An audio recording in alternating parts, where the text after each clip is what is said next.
अरे बेटी कहाँ पहुँच लू? अभी ले तू अइलू ना? तू चिंता मत कर माई, हम बस 5 मिनट में पहुँच ही वाला बानी।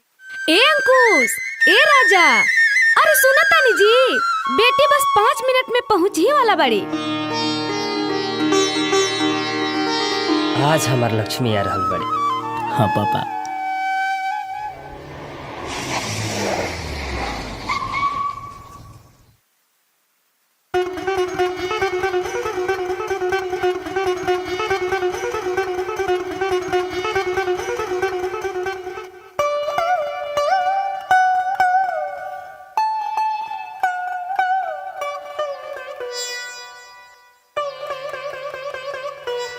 अरे ए बेटी, पहले पानी वानी पियाबू? ना माई, पहले राखी बनाई। हाँ माई, पहले राखी बनाई। तोहन लोग के अभी लड़कपन गइल ना, अब खुशी ससुरैती भइली का माई बना देलू नु गैर? अरे छोड़ो ना दीदी, तू तो माई के जानते बाड़ू। आओ पहले राखी बना।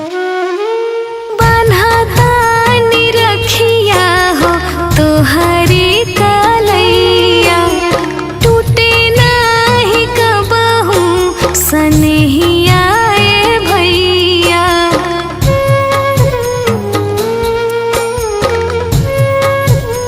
हो बन्हतानी रखिया हो तोहरी कलैया, टूटे नाही कबहू सनहिया ए भैया। जब ले जियब माथे टिकावा लगाई, रेशम धागावा से हथवा सजाई।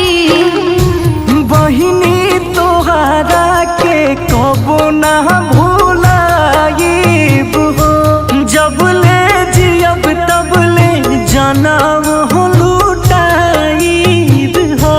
बहिनी तोहरा के कबो ना भुलाइब हो, जब ले जियब तब ले जनम लुटाइब हो। अरे भाई, तू लोग चांद सूरज सन असही चमकत रहा लोग। जहिया से गइलो बहिनी छोड़ी के तू घरवा, सुन लागे अंगना दुआर हो। बीतल समैया ना संगवा के बिसरे, याद आवे बचपन के प्यार हो। अरे अरे भैया हो अंकुशा भैया, नेहिया जाने तोड़ी हा हो। अरे अरे भैया हो राजा भैया, मुहावा जाने मुड़ी हा हो। अरे बेटी, तू तो भावुक हो गेलू। कवन गलती पापा मोहे बिसरैला, कई देला नजरी से दूर हो। छुट्टी कैले भाई माई सखिया सले है, कैनी का हम हूँ कसूर हो। अब कर बेटी होली प्रणवा से प्यारी, पापा जी के पुतरी अमाई के दुलारी।